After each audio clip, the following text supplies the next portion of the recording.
Anybody who wants to start a business in Canada, I think you're the number one channel that I would recommend to people. A lesson that I had to learn, and it took me a lot longer than I wish it had. And that's really just the power in not being afraid to ask for the things you want, knowing that chances are you're probably going to get rejected. This is real world practical advice. Income tax is money that you, as the business owner, are paying on income that you earn. Sales tax is a tax that your customer is paying on top of the price of your product. You've got to be authentic. I think that's the key in any sort of profile of work that you're in, whether you're in a job or you're an entrepreneur or within that content creation. You got to be authentic and genuine. You don't have to recreate videos or make new ideas every time. Your audience is going to tell you what content they like. Then you're taking those same ideas and you're just making them again. That's why I have 100 copies of me explaining the difference between income tax and sales tax, because no matter what, I'm reaching new people every time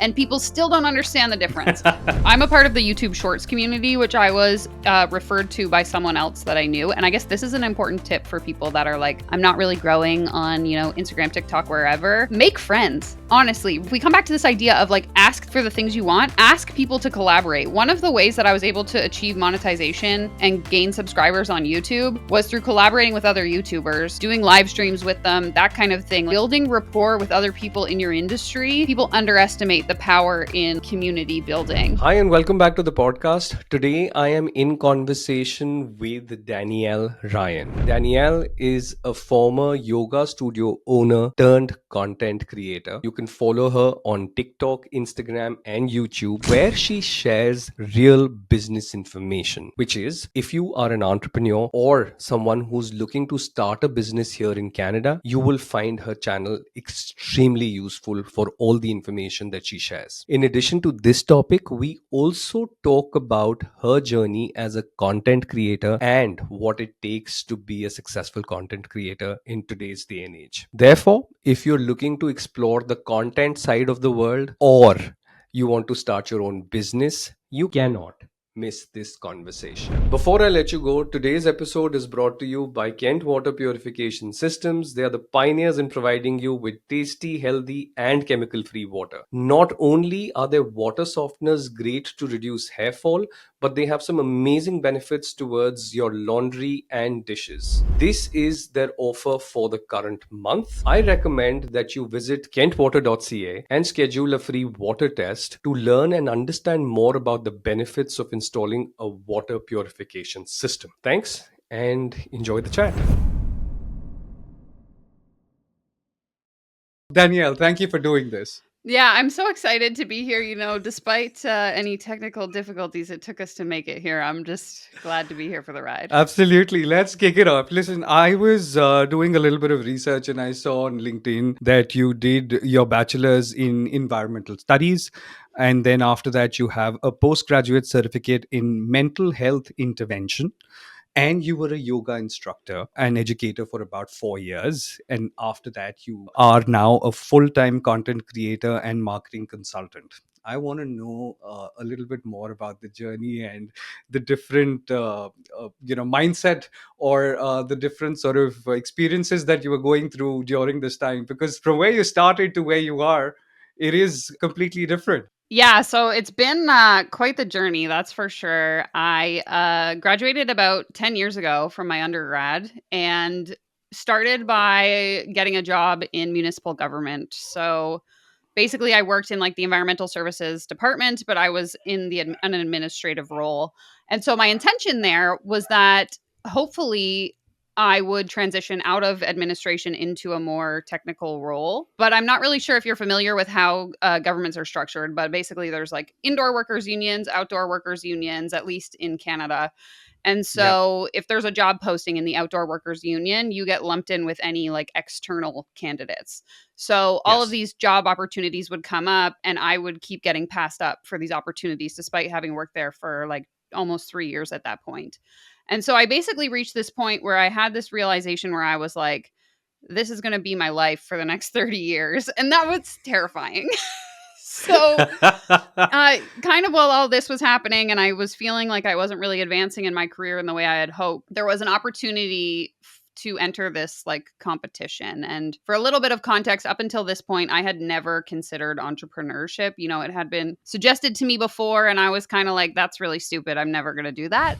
Not in the cards for me. But this opportunity came up where essentially the town that I was living in had this like economic opportunity where you could present a business idea. If you won the competition that they were hosting, they were going to pay your rent to have a space downtown. So I was like, you know what? I like yoga. Maybe I'll become a yoga teacher and open a yoga studio because there wasn't one in the community I was living in at that time. So I entered this competition kind of like on a whim. I think I had to submit like a pitch deck or something. And I ended up making it into like the top 3 for this contest. So we had to put together a business plan, put together a slideshow, and then present it to like a panel of judges, Dragon's Den style, or Shark Tank for those of you in the US. And I didn't end up winning, but that was really the thing that like planted the seed in my head where I was like, you know what? This actually isn't a bad idea. I don't like my job anyway. So what's the worst thing that's going to happen if I try and go for it? Like, okay, I could just probably go and get another job. Like I was like 26 at the time. So still pretty early in my career. So, all that to say, I basically on a whim one day booked a flight to Portugal where my found a yoga teacher program that worked for my schedule. Was like, "Yep, okay, this is happening." So, put in a month's notice at work, left my job, got a job part-time as a waitress, and then just started building this yoga business. So, continued to do that. So, that was 2018. Did that for about 4 years through the pandemic. Eventually purchased a home. We converted part of the house into a studio space. So I had a physical studio space. And then the business model itself was offering like mobile yoga services. So I would drive to people's houses and give yoga classes. So I was doing kind of both of that. And then I guess, yeah. So I also during the pandemic went back to school to get my postgrad in mental health intervention because the idea was I was working on this curriculum for like yoga for mental health. So in like the yoga world, you have to get continuing education credits as you like to hold your certification. And so the idea was that I was going to build this like program for yoga teachers, which obviously things happened in my life and that never ended up happening, but that was part of the journey. So pandemic comes along, we're all sitting at home. I decide to start making, you know, silly little TikTok videos where I'm documenting the day-to-day of my life as a business owner in Canada. And I started fielding a bunch of questions from people, you know, how do you get started? What are the rules for having a business in Canada? All of that. And so I had a few videos go viral, started to gain a lot of traction there.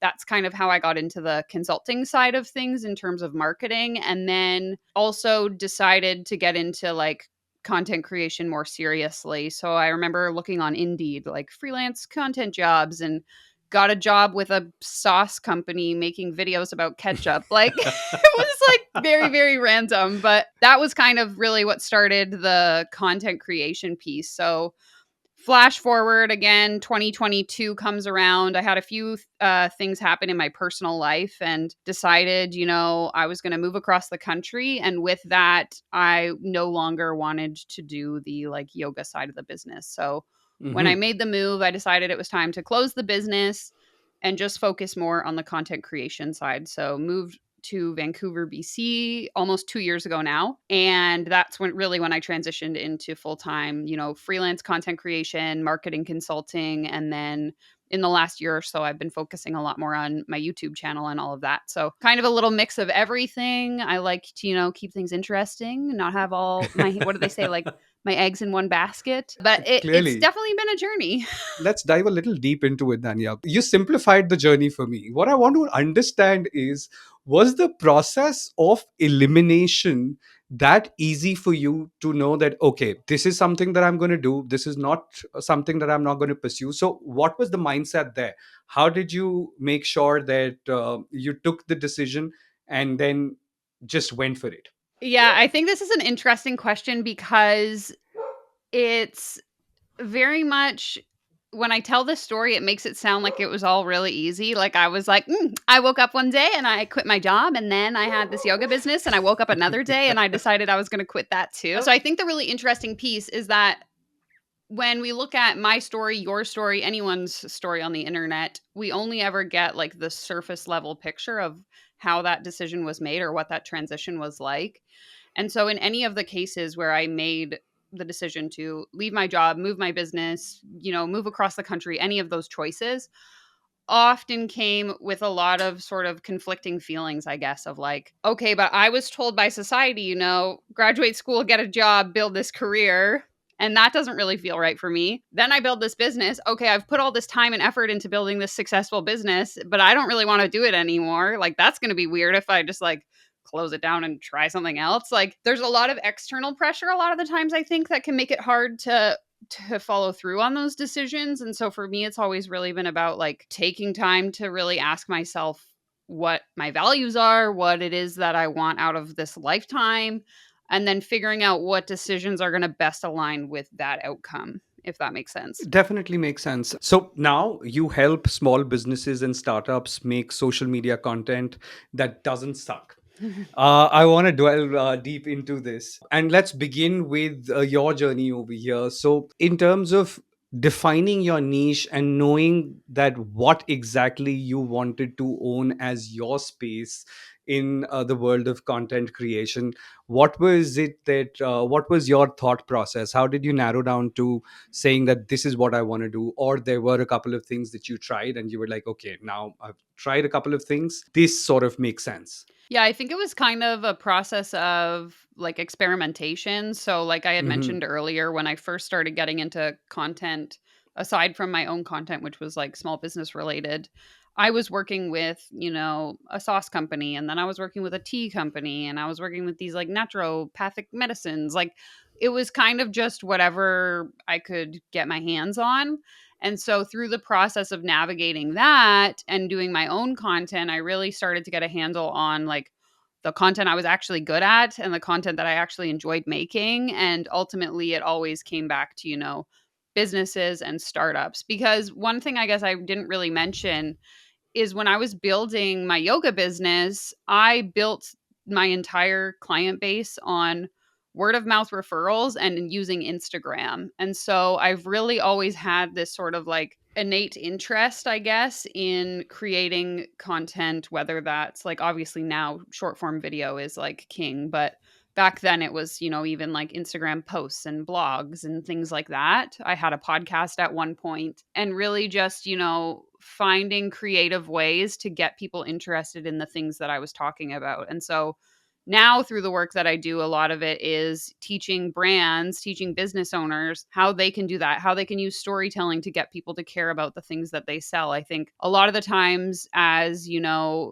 content creators or business owners, we want people obviously to care about the thing that we're talking about, but we forget to recognize that like nobody cares until we give them a reason to care about it. And so True. teaching people the art of like getting people to care about the thing that you're talking about is really, I just kind of stumbled into it, I think, by accident and fell in love with it. And so it's always very rewarding to be able to help business owners navigate that, because I think that the marketing piece is obviously one of the most important, but it's also one of the most overwhelming for a lot of people. So being able to kind of streamline the process is what I I love. love it because you're also talking from experience, having been a small business owner. You went through all those challenges, probably made a couple of mistakes here and there, and learned a few lessons along the way. And that's really where the experience is coming in, where you're able to now help other people understand what they need to do. Because I was looking at a couple of videos on your channel, and I loved it because anybody who wants to start a business in Canada, I think you're the number one channel that I would recommend to people, because the amount of tips and tricks that you have, no, clearly it's just put across in such a simplified fashion, wherein you're not going through just scrolling through pages and trying to understand what all are those funny jargons, but this is real world practical advice. So I absolutely love that. Any mistakes that you made that along the way that you want to talk about, which were sort of key in shaping you where you are today in terms of enjoying the success that you're enjoying today? Yeah, I don't know if I would say there's like a particular mistake that stands out, but Experiences. yeah, there is a piece that you kind of touched on earlier that I think was like a lesson that I had to learn and it took me a lot longer than I wish it had. And that's really just the power in like not being afraid to ask for the things you want, knowing that chances are you're probably going to get rejected. So I know you had mentioned something about like someone told you not to become a sports announcer. So then you were like, okay, I'm not Yeah. going to do that. And so something, especially if you're in like the content creation space, like pitching can be a thing to help you, get your name out there, right? So whether that's, asking brands if they want to sponsor you or pitching an idea that you have to someone of like how you could collaborate together, asking to like be on people's podcasts. Like there's so many opportunities for you to ask for things that you want. But a lot of the times, at least this was my experience, and I know that other people feel this way too, we like discount ourselves before we even ask for it. So like, oh, well, I'm not going to, ask to be on that person's YouTube channel because they have twice as many subscribers as me. So why would they want to hear what I have to say? Or I only have 5,000 followers on Instagram. So like, why would this brand want to work with me? Like we come up with all of these excuses as to why we shouldn't be allowed to have these things that we want, that we don't actually give people the opportunity to reject us themselves. And so I always try to remind people like the worst thing you're going to hear is no, I'm not interested. But in my experience, 9 times out of 10, people aren't even going to answer you. So, like, who cares if I send an email and John Doe doesn't answer me back? Like, my life will go on. But if he does answer me and he says, like, yeah, let's do it, then that's great for me. So, you're just kind of like discounting yourself from opportunities that you might not even know are available to you if you're not willing to go out there and ask for them. And an example of this specifically that I did when I had my yoga business was I decided, I think this was like the second last summer before I closed the business. I wanted to figure out how I was going to reach like the next customer basis. And so what I did was I put together like a pitch template and pitched it to like every single Airbnb in the region that I was living in. So I sent them, this concept of like how we could work together. You put me in your like, because most Airbnbs have like a little welcome package. You put me in there. Someone books me as a private yoga service. I'll give you like a 10% kickback. And I would say I got like maybe 5 responses out of the like 20 pitches that I sent. And so again, the other 15 people pretty much just ghosted me. That's fine. But the ones where it worked out, like I still have contact with some of those Airbnb owners to this day where we're like friends now because I just asked for what I wanted. So it's like if I had a thought of that in 2018, that would have been a market I could have tapped into 3 years earlier. But because I was so afraid of, well, they probably don't want me, like I never even asked for it. So the more you start to put yourself out there and get used to hearing no, like you don't care. It doesn't hurt as much. I'm like, whatever. You don't want to work with me? That's fine. I'll go find somebody else. I love the hustle. I love the grind, and definitely the mindset of not letting rejections kind of throw you off, because you touched upon something very important. And I feel that when I talk to a lot of people as well, imposter syndrome is as real as it gets, because it's not the fear of rejection from someone else. The thought of that rejection, you shoot yourself down. 100%. And I think like even now, if I get like, you asked me to come on this podcast, I'm like, why does he want to talk to me? Like, what do I have to say? I'm just a girl on the internet with a webcam. Like, what do I know? So I think like even when we start to, achieve or reach certain levels of accomplishment, we still can't see it. We're still like, I'm just a dude running a business, right? Like, I don't know. At least that's how I feel. I still wake up every day like I don't know what I'm doing, but fingers You are crossed. selling yourself too short. See, but that's Uh, what I'm saying is like I feel like you look at people on the internet and they feel the same way you do. Like I don't that's just so like true. I feel so good, like I don't. So imposter syndrome definitely is one thing that I'm guessing that you help a lot of your clients to overcome, who work with you on one-on-one basis. But in general, when you're working with brands, now one of the things that people find very difficult to understand is that why am I just putting everything, copy pasting everything on Facebook, Instagram, TikTok, YouTube shorts, and then what is it, why do I need a YouTube channel? For small businesses, any sort of tips and tricks or any clarity that you can give to say that why are these avenues important for them to grow? Yeah, so I would actually argue that if you're in like the infancy stage of business, it's more important that you focus on like one or maybe two platforms and do them really well versus focusing on like trying to be omnipresent. So, like, obviously for me, I have a TikTok, a YouTube, Instagram, everything. But I've also been doing this for like almost 7 years now. Yeah. So, someone who's kind of in the beginning, I think like ultimately the number one thing when it comes to marketing and building your business is consistency. So, if you're someone who's like building a business on the side while you have a 9 to 5 job, you probably don't have a ton of time. So, for you to No. try and do, 5 different platforms probably poorly, honestly, is not really worth it versus, dedicating that 1 hour a week that you have into executing your Instagram really well or executing your TikTok really well.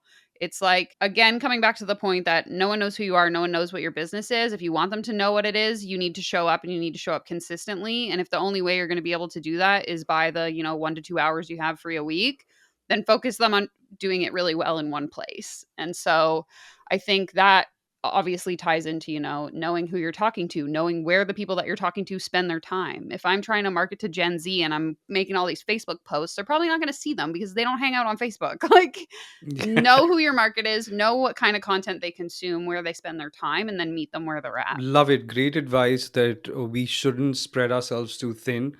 Probably a mile wide and an inch deep is not the approach, but an inch wide and a mile deep is something that we should look at. And uh, I think everybody has that kind of clarity, or if they've spent enough time to understand what's the go to platform that they can start with regards to their brands. I know for a fact that I want to ask you a lot of questions around small businesses. What is the difference between the income tax that the person has to pay from the income that the business has generated and the sales tax? Yeah, so this is like the number one misconception. If you watch my TikTok content, you have seen me make this video 100 times at least. I'm going to Um, link it as well. Yeah, okay, great. But there is a lot of people in Canada specifically will confuse the fact that in Canada, you don't have to charge your customers federal sales tax until you make $30,000. Now, if you live in a province like I do, like BC, where we have PST and GST, the PST threshold is actually only $10,000. So you have to start charging provincial sales tax long before. Income tax could potentially be owed on the first dollar you make. So you are going to owe income tax long before you ever make $30,000, which is like the most important piece to reiterate. Not to say you guaranteed will, but you are required to report every single dollar that you make above, $1. So the way I always try to explain this to people is like income tax is money that you as the business owner are paying on income that you earn. Sales tax is a tax that your customer is paying on top of the price of your product. So like I'm selling this chapstick for $1. I'm going to owe income tax on that $1, probably anywhere from 15 to 30 cents, depending on how many chapsticks I'm selling. Now, if I sell this to you and you're in the province of Ontario, we'll say, you're going to pay $1.13. So again, Yes. I'm collecting the dollar as my income. That 13 cents, I'm immediately, going to remit to the government. There's calculations that go into that. Always talk to a bookkeeper or an accountant and they can better explain that. But just for simplicity, that 13 cents goes to the government. I don't touch it. I get that dollar. I put that 30 cents, into a separate savings account because I know I'm going to owe that in income tax. I only ever see 70 cents from the dollar that I sell this chapstick for. So whether I'm charging sales tax or not, 70 cents is my bottom line number. That's all I'm getting. The rest belongs to somebody that's not me. So like for me, You anytime I take a explained it payment, really well. I'm like, put that money away where I can't see it, I can't touch Yes. it, and then it doesn't become a problem at tax season because I already have 30% sitting in a separate bank account and I just Yes. give it to the government. Whatever's left over, I got a tax return. This year I had like $2,000 left over. I'm like, I'm buying a new camera lens. Like, let's go. No, that's really well explained. And for all the new small business owners, the sales tax amount is not our money to spend. No. It is money that you should keep separately. One of the things that I really like, and you share that resource as well, it is available on your website for a very nominal fee. There is this one very strategic budget sheet that you've created, which helps you be on top of your expenses. Now, obviously, one of the things that new business owners struggle with, and I am as guilty as any of them, is keeping tab of my expenses and holding on to my receipts. So, what would be some of the tips and tricks, including the link to that I would be sharing to that budget sheet that you've created? Just break it down for us. That what would be your advice to new small business owners? How should they manage their expenses? For sure. So, like, number one thing I always recommend people do is set up a consultation with either a bookkeeper or an accountant. I'm not saying you have to like hire them. Many will actually offer this for free or like a one-time fee for like an hour of their time. And this is what I did. Like, one of my childhood friends is now a CPA, so like bless her for doing this with me. But when I started my business, she sat down with me and she was like, "Here's everything you need to do and this is how you're going to do it." And so some of the things that she taught me were, for example, if we're talking about the spreadsheet that I've created, which by the way, she helped me build that, I would set up a Google Drive. And then in that Google Drive, you're setting up a folder for every month of the year. So January through December. Anytime you make a purchase, whether it's in person or online, if it's in person, you take a photo of it, put it there. If it's online, you just drag the PDF into the folder for that month. So you organize all of the receipts there. You have copies, all my January receipts are in here. I'm labeling them by date and by the name of the purchase. The nice thing about the Google Sheet that I've created is you can then link the expenses to that Google Drive. So you can hyperlink it so that if you need to refer back to it, you have it. That's like an aside. But have some sort of organization. So again, it's either a Google Drive, if it's physical receipts and you want to keep them like in an accordion folder, you can do that. That's how I started, was like I had an accordion folder for every month of the year and kept physical receipts. Or obviously you can use like an accounting software, which is what I use now just because my finances are a little bit more complex. But if you're just beginning, keeping track in a spreadsheet, these are the expenses I'm making. This is where all the receipts are kept. You want to just make sure you have proof for the purchases you're making, because it's not enough for me to just say, I bought $1,000 iPhone for my business. The government needs me to show them that I bought this $1,000 iPhone for my business. Yeah. So just always making sure that you're keeping adequate records and that the purchases you're claiming for your business are actually for your business. So we can't just go writing off everything that we ever do in our lifetime, even though we're sole proprietors and we are the business. If those purchases aren't actually helping you generate revenue, then it's not really a legitimate business expense. So again, if you have questions about, can I write this off? Can't I? Talk to a CPA, talk to a bookkeeper. Don't take your advice from random strangers on the internet. Perfect. The next thing that I want to ask you, and now I'm going to go back to the content part of it. It's not easy, even if you put we have so many tools that make our life easy now with Chat GPT, etc. But at the end of the day, there is only that much of creativity that Chat GPT will be able to churn out for you. Content creation is a full-time job. I was looking at one of the videos just before recording this podcast with you, that on an average you're doing about anywhere between 5 to 10 YouTube lives, and then you're doing about 7 to 8 long form videos, and then you're doing about 30 reels or 30 short form content a month. Now, all this is that you have to record and you have to churn out content month after month. This is just you doing your part of the job. Then there are other clients that you are handholding through the process, and teaching them about how to make social media work for them. Firstly, what is your productivity hack?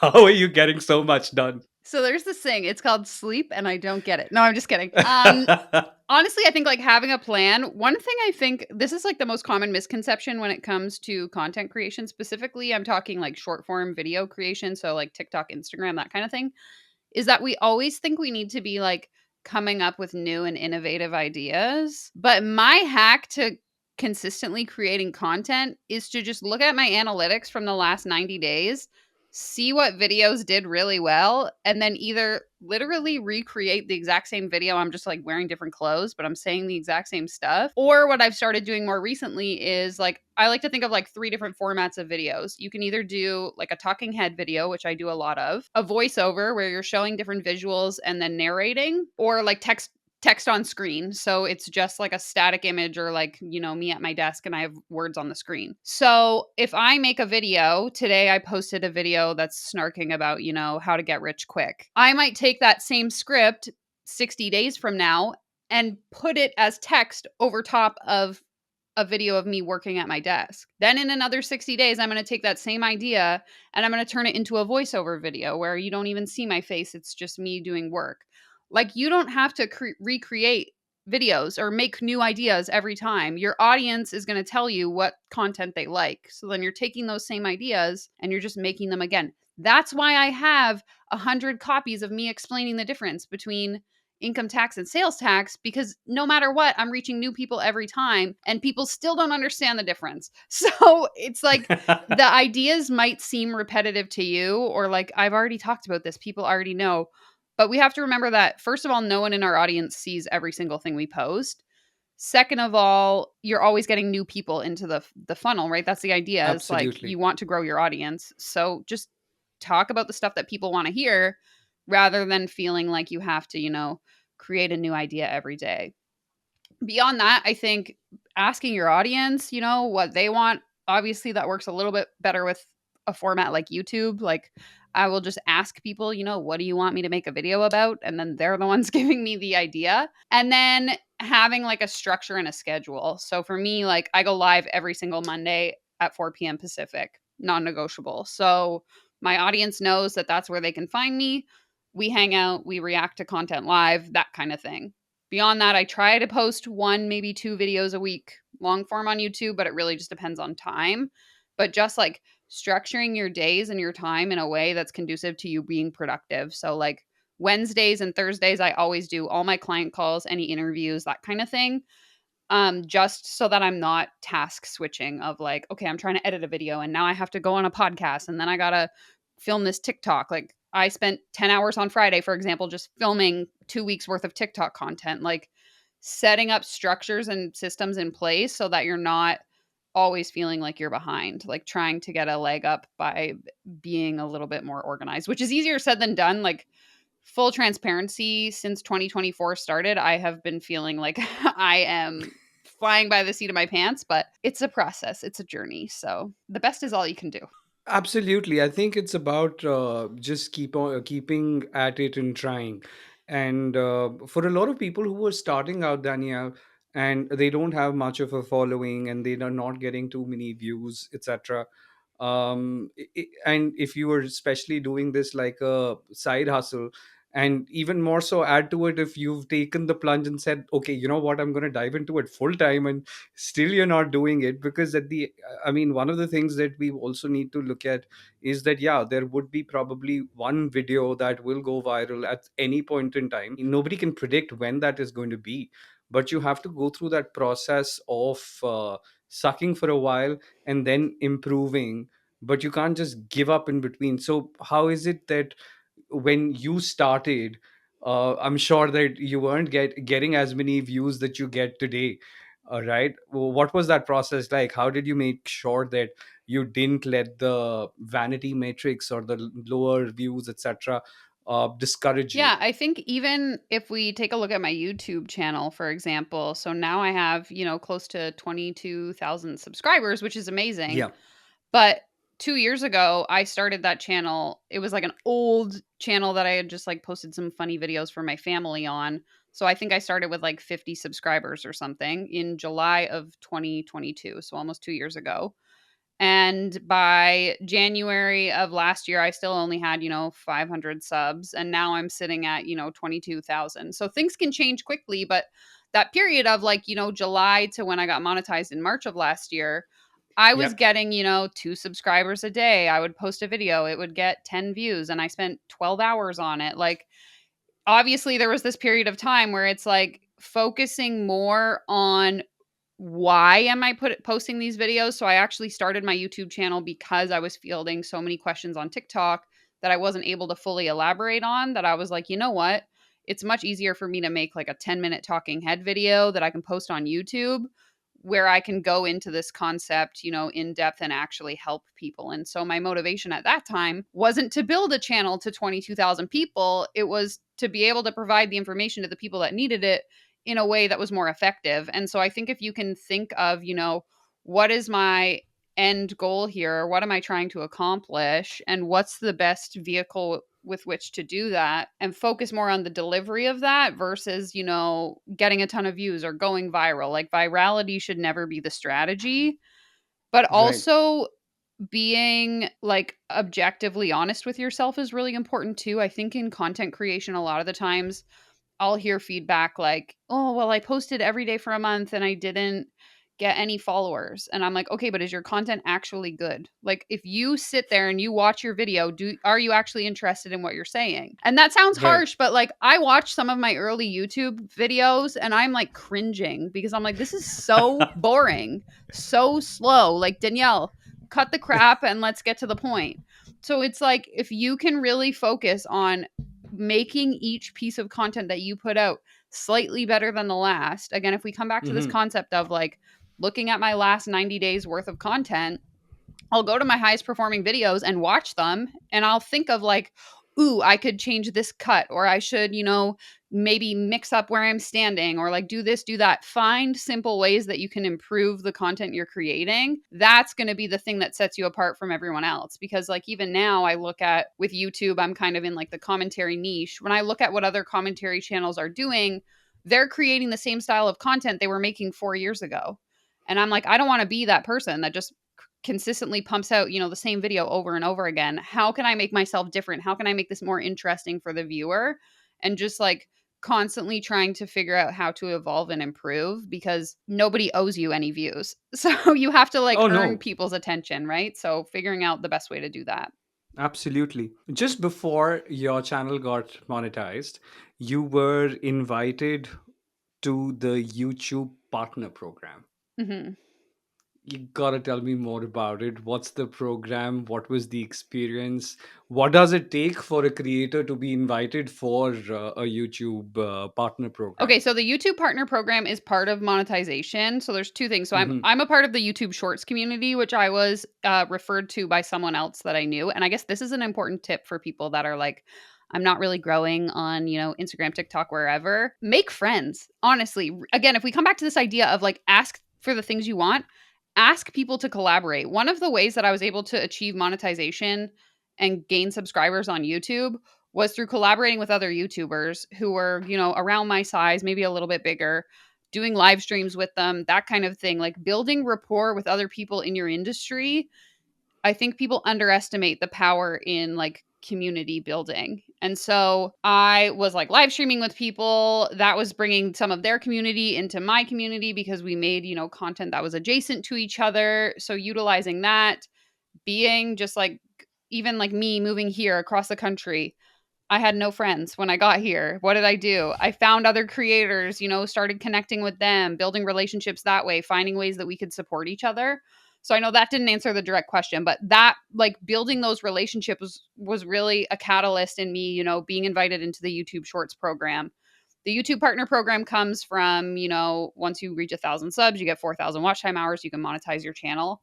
And so it's ultimately it really just comes down to, building that community. And the same goes with YouTube, with TikTok, with Instagram, community with your viewers as well, especially when you're smaller and you have the time, you're not getting the volume of like so many comments you can't keep up. Responding to people, asking questions, making people feel appreciated for the time that they're taking to comment on your content is such an underrated piece that I think a lot of people skip, because again, in our heads we think, I deserve more views.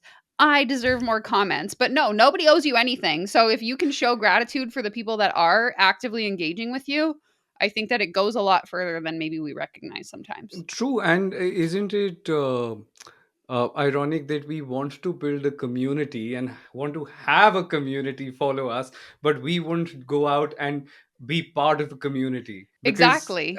it's very counterproductive that ways. And eventually what's happening is that I mean, if I was to go back to my corporate jargon, it is about networking, and it is about growing your network there, because you don't know who can come and help you. And at the end of the day, it's not always about seeking help, it's also about a certain amount of skill set that we may have, which is a strength that we can help somebody else with, and from there create a mutually beneficial relationship, or a genuine, authentic, meaningful relationship, which goes a long way in being able to be part of a bigger cause and a bigger community, right? Exactly. And I mean, like, you and I even connected, I believe, through Instagram and just like Yes. chatting in the DM. So you message me, I reply to you. Like, you can build relationships very easily. It's not like you have to, put together this paragraph thing and go, oh my God, I love you so much. And here's why.